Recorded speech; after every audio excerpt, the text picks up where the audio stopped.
दोस्तों, हमारे चैनल को लाइक करें और सब्सक्राइब करें।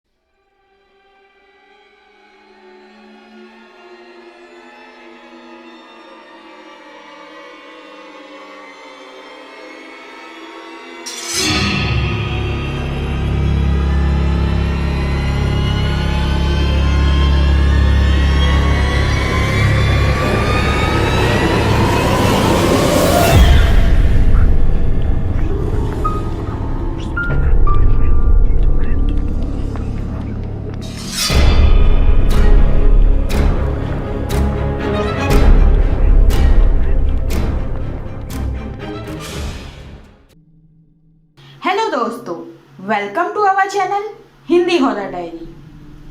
दोस्तों, आत्मा या भूत का नाम निकले तो माइंड में नेगेटिव विचार ही आते हैं, पर ऐसा नहीं है। सभी भूत नुकसान पहुंचाने वाले नहीं होते हैं।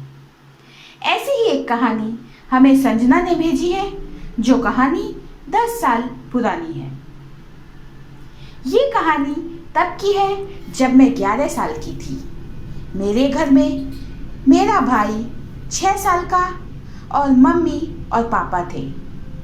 पापा रेलवे में काम करते थे और हम रेलवे क्वार्टर में रहते थे। और एक दिन हमारे घर एक ऐसी बुरी खबर आई कि हमारी जिंदगी ने एक नया मोड़ लिया। मेरे पापा की रेलवे स्टेशन पे एक्सीडेंट में डेथ हो गई थी। क्योंकि हम रेलवे के क्वार्टर में रहते थे, तो अब नियम के हिसाब से हमें वो घर 1 महीने में खाली करना था। उस बुरे समय में मेरे मामा हमारे साथ रहने आ गए। पापा के मरने के बाद की सभी क्रिया पूरी हुई तो मामा ने हमें अपने साथ गांव चलने को कहा। पर हम लोगों की पढ़ाई को बीच में छोड़ना, तो माँ ने कहा कि ये क्लास पूरी होने में 4 महीने ही बाकी हैं, तब तक मैं यहीं रुकना चाहती हूँ। मामा ने कहा, ठीक है, जैसी तुम्हारी मर्जी। मैं आसपास में कोई किराए के मकान का इंतज़ाम करता हूँ। पर जो हमारे बजट में था, उसमें आसपास के एरिया में घर मिलना काफ़ी मुश्किल था। पर किस्मत से मामा को कुछ किलोमीटर की दूरी पे एक सस्ता और अच्छा घर किराए पे मिल गया। मकान मालिक वहाँ नहीं रहते थे। वो घर पे ग्राउंड फ्लोर और फर्स्ट फ्लोर बना हुआ था। पर मकान मालिक ने हमें कहा कि हम ऊपर के फ्लोर या टेरेस पर नहीं जाएंगे। इतने कम रेंट के लिए ये शर्त काफ़ी छोटी थी और हमने मान ली। और रेलवे क्वार्टर में 1 महीना पूरे होने से पहले हम इस नए घर में रहने आ गए। माँ को भी पास के एक शॉप में काम मिल गया और लाइफ नॉर्मल होने लगी। एक दोपहर को मैं और मेरा भाई स्कूल से आए। हम लोग खाना खाकर आराम करने लगे और मेरी आंख लग गई। अचानक मुझे मेरे भाई के किसी के साथ बोलने की आवाज़ आई। मेरी आंख खुली तो देखा मेरा भाई फर्स्ट फ्लोर पे चढ़ गया था और दरवाजे के पास खड़े होके किसी से बात कर रहा था, पर मुझे वहाँ कोई नज़र नहीं आया।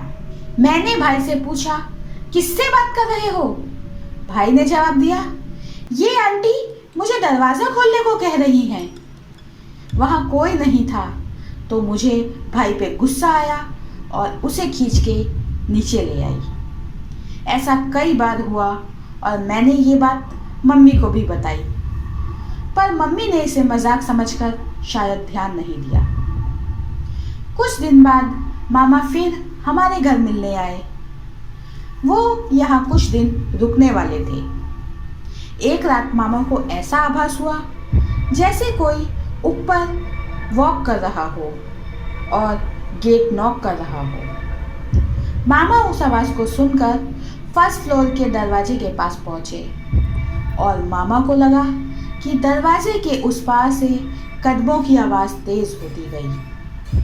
मामा ने आवाज़ लगाई, अंदर कौन है? मामा की आवाज़ से हम सबकी भी आँख खुल गई और हम भी ऊपर पहुंच गए। तब मैंने मामा को बताया कि उसने उसके भाई को कई बार दरवाजे पे खड़े रह के किसी औरत के साथ बात करते देखा है और वो औरत दरवाज़ा खोलने को कहती है। ये सुन के मामा ने ऊपर की वो चाबी मांगी जो मकान मालिक ने हमें दी थी, पर उसे कभी यूज़ करने के लिए ना किया था।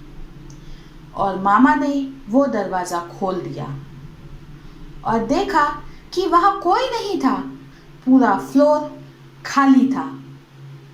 पर एक बात हमें समझ नहीं आई, वो फ्लोर इतने लंबे समय से बंद था, फिर भी वहाँ धूल या जाले का नामो निशान नहीं था, जैसे ये घर अभी अभी साफ किया गया हो। पर ये हमारी सबसे बड़ी भूल थी। उसके बाद मामा ने वो रूम पहले की तरह लॉक कर दिया। अगले दिन दोपहर में मामा, मैं और मेरा भाई सो रहे थे। अचानक मैंने भाई की बोलने और किसी के साथ खेलने की आवाज़ सुनी, तो मैं भी उठ गई और देखा कि हॉल रूम में मेरा भाई अकेले किसी के साथ बोल रहा था और खेल रहा था। मैंने मामा को भी उठाया और हमने भाई से पूछा, तुम किसके साथ बात कर रहे हो? तो उसने कहा, मैं ये आंटी के साथ खेल रहा हूँ। पर हमें वहाँ कोई नहीं दिखाई दिया। पर मैं या भाई डर ना जाए, इसलिए मामा ने बात बदल दी और हमें दूसरे कमरे में ले गए। उस रात को मेरा भाई सो गया था और मैं, मम्मी और मामा दोपहर की घटना पर बात कर रहे थे। इतने में हमें एक लेडी की परछाई आती हुई दिखाई दी। हम कुछ सोच पाते इससे पहले ये लेडी आके मेरे भाई के बेड के पास बैठ गई। हम लोग बहुत घबरा गए और डर से चीखने लगे, तो वो लेडी वहाँ से गायब हो गई। मम्मी इतनी डर गई कि उन्होंने भाई को गोद में उठाया और घर से बाहर निकलने लगे। हमारी आवाज़ सुन के पड़ोसी भी निकल आए और हमने उन्हें ये घटना के बारे में बताया। तब जाकर पड़ोसी ने हमें बताया, इस घर में एक कपल रहता था और उस लेडी के कोई बच्चा नहीं था और उसका पति भी नौकरी के बहाने दूसरे शहर चला गया और वहाँ जाकर दूसरी शादी कर ली। इस लेडी को बच्चे बहुत प्यारे थे, पर अपना कोई बच्चा नहीं, उस पे उसके पति ने इस कारण से उसे छोड़ दिया था। तो उसने स्ट्रेस में आकर फर्स्ट फ्लोर पे सुसाइड किया था। तब से उसकी आत्मा ऊपर के फ्लोर पे रहती है।